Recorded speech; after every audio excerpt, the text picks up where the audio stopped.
জামালপুর যে জেলা দীর্ঘদিন ছিল আওয়ামী লীগের শক্ত ঘাঁটি, সেখানেই এবার বড় রাজনীতির চমক। ত্রয়োদশ জাতীয় সংসদ নির্বাচনে জামালপুরের ৫টি আসনেই বিজয়ের দ্বারপ্রান্তে বিএনপি। কিভাবে বদলে গেল এই হিসাব? স্বাধীনতার পর কখনোই সব দলের অংশগ্রহণে হওয়া কোনো নির্বাচনে জামালপুরের সব আসনে একযোগে জিততে পারেনি বিএনপি। ২০০১ সালেও দুটি আসন হাতছাড়া হয়েছিল, কিন্তু ২০২৪-এর বাস্তবতা একেবারেই ভিন্ন।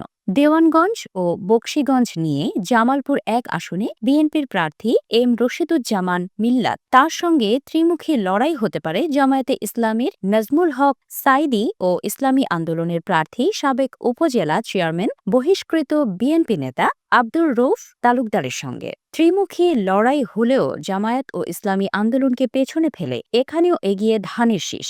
স্থানীয় ভোটারদের মতে মিল্লাতই হচ্ছেন নিশ্চিত বিজয়ী। ইসলামপুর উপজেলা নিয়ে জামালপুর ২ আসন গঠিত। এই আসনে মোট ভোটার ২,৮২,০৮৮ জন।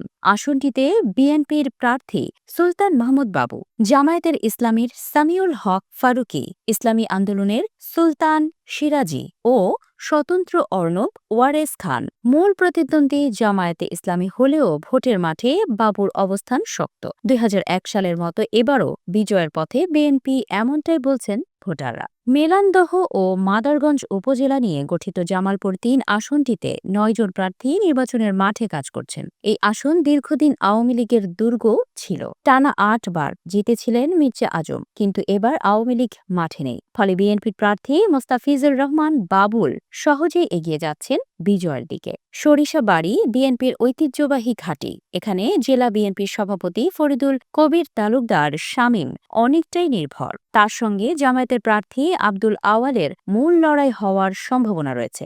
জামায়াতের প্রার্থী থাকলেও ধানের শীষই এগিয়ে।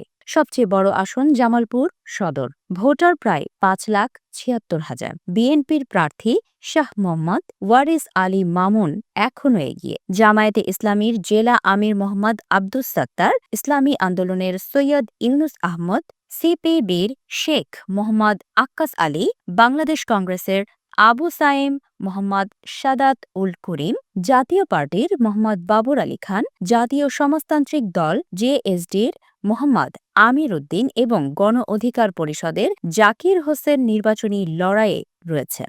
এই আসনেও ধানের শীষের প্রধান প্রতিদ্বন্দ্বী দাঁড়িপাল্লা। তবে বিজয়ী হওয়ার সম্ভাবনা বিএনপির প্রার্থী ওয়ারিস আলী মামুনেরই।